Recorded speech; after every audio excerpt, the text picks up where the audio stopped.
Thank you for your presentation, and good morning to everyone. First of all, a brief disclaimer that my paper is actually part of the theoretical framework of my thesis, so I apologize if it's a little bit dense at times. But I will give a more practical example of this theory by the end through the novel The Long Way to Small Angry Planet. So today I'll be discussing a broad topic which is the relationship between science fiction and myth, specifically regarding the quintessential form of science fiction, which is space opera.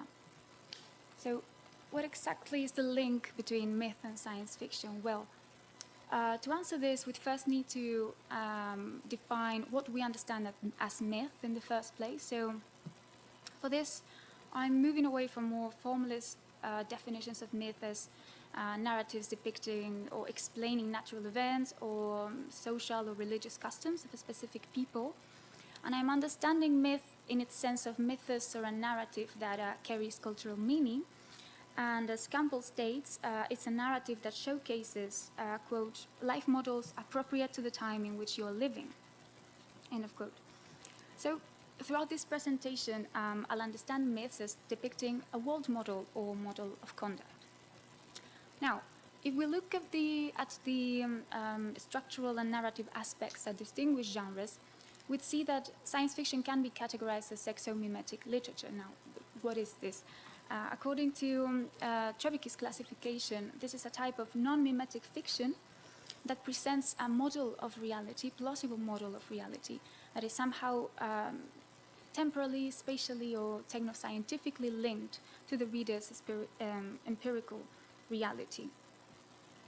He also states that just like dystopias and second world fantasies, science fiction is concerned with the verisimilitude of this model and also creates models that, quote, elaborate on various ontological, metaphysical, philosophical, social, scientific, or ethical issues of specific socio-historical contexts. So we could contend that science fiction is concerned with this plausibility, but also with the ethical and social implications of these types of innovations, such as faster than light travel or extraterrestrial life.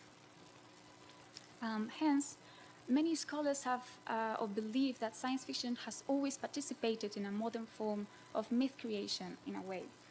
And Chernysheva states that this myth is concerned with the cosmicization of humanity in the future and how it has adapted to different modes of living, or of course always based on interpretation of science based on popular consciousness.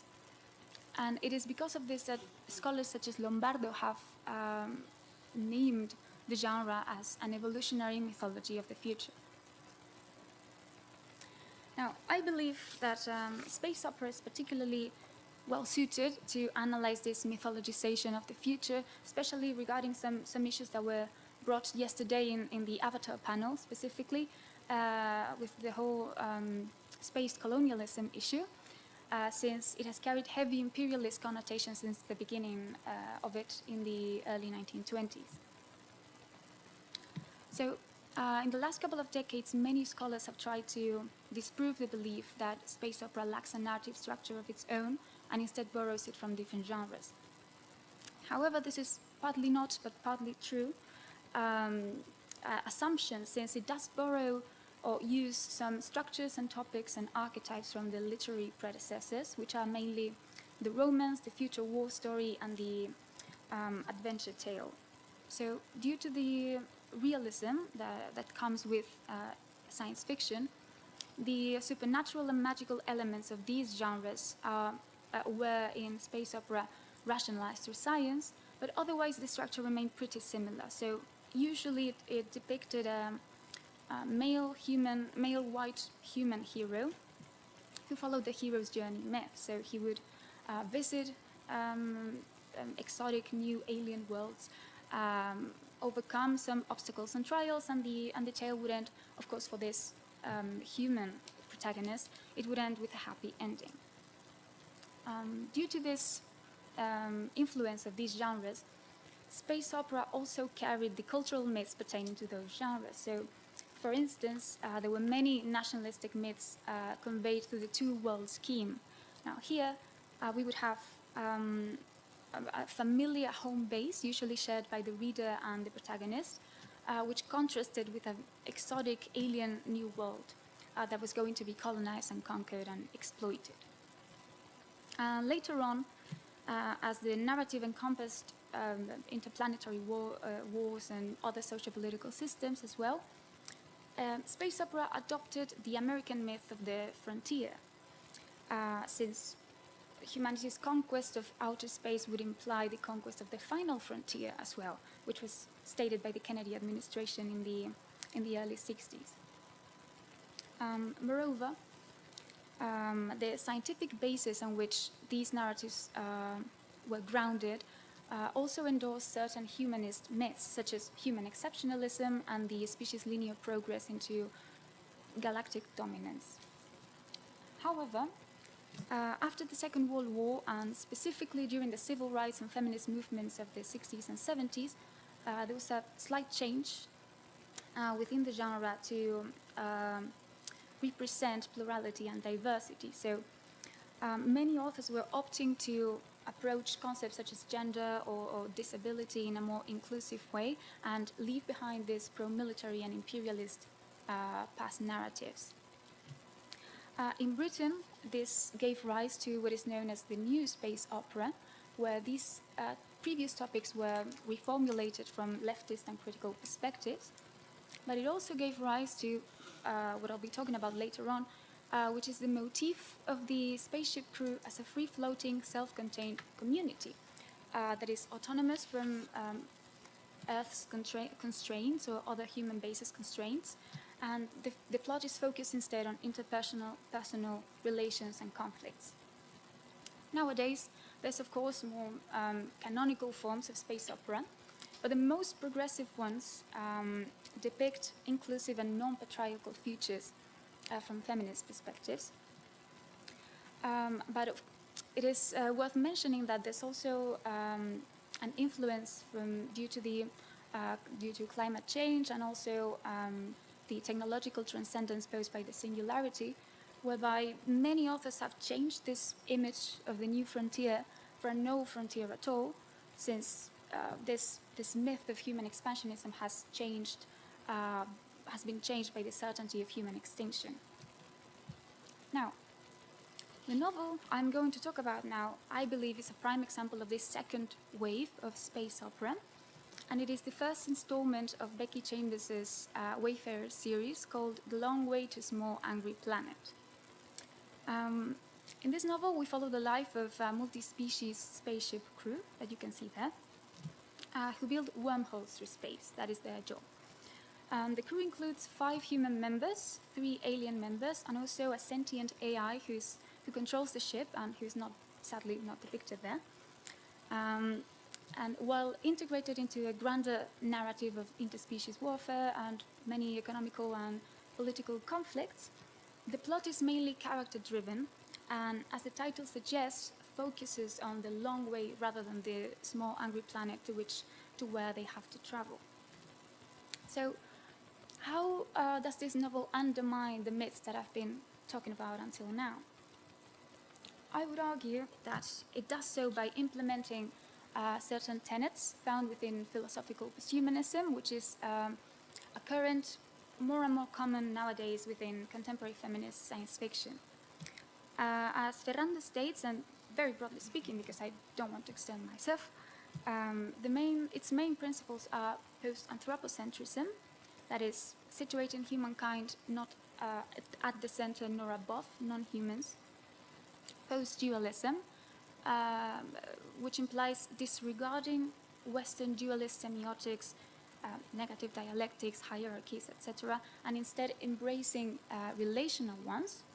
And lastly, posthumanism itself, that is acknowledging, but at the same time deconstructing this image of the human that has been, the human as a perfect and complete being that has been endorsed since the Enlightenment, basically. So this is how it is applied in the novel.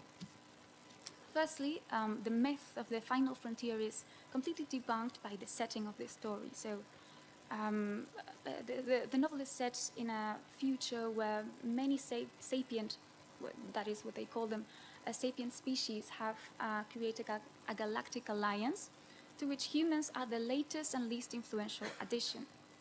Now, of course, this showcases the falseness of the human exceptionalism myth and the humans' evolutionary or progressive evolution in the future.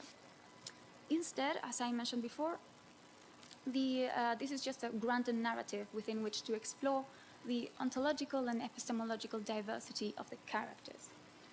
And I believe that this diversity embodied by the crew challenges some essentialist perceptions of non-human sentience that was very predominant in the past.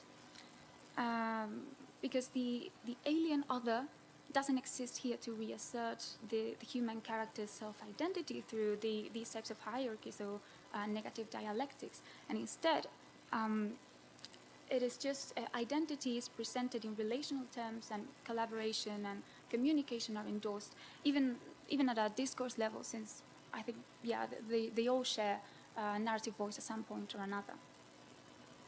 At the same time, this plurality also shows the arbitrariness of many hegemonic myths, such as the cis heteropatriarchal social norms. Through the interactions between the characters, we can see several very nuanced critical approaches towards many sociocultural myths, such as family structures, modes of companionships, and what constitutes a living sentience. For example, there's an alien species conception of family in terms of hatch, feather, and house, separate groups, which directly challenges the hegemony of the nuclear family. There's also many interesting approaches towards gender, intimacy, sexuality, to motherhood as well, and to non-organic sentience represented by the ship's AI. Furthermore, I believe the novel gives voice to communities in the margins, so those who have been previously left out of this human category throughout history, which is the racialized, queer, and disabled other. In fact, there's a very interesting article by Hermida Ramos who states that, who suggests that this novel might be categorized as hope punk, which is, hope punk is a genre where hope and vulnerability are used as means of resistance by these types of communities in order to challenge hierarchical structures of power and give voice to these people. So she specifically analyzes the chosen family trope within the novel and how it relates to the LGBTQ plus community. So going back to Campbell, who states that one of the main functions of myth is, quote, to validate and maintain certain sociological systems, a shared set of rights and wrongs, proprieties or improprieties. I would argue that this novel depicts a social and ethical system that favors the creation of safe spaces for these types of subaltern or non-hegemonic identities to flourish and to be accepted. And now to finish, with this presentation I've tried to show how this novel might be is a prime example of this disavowal of colonialist and humanist myths of the past. And of course, understanding myths as life models adapted to particular social historical circumstances. I've argued that Chambers' novel incorporates feminist and posthumanist perspectives in order to reshape the myths such as human expansionism and also deconstruct cis heteropatriarchal values that have been traditionally represented in male-oriented science fiction. So to conclude, I believe that this allows us to reflect on how important contemporary character-driven space opera might be in order to create modern and gentler and collaborative mythologies of the future that validates these the experiences of people in the margins. So these are the works I've cited, and thank you for your attention.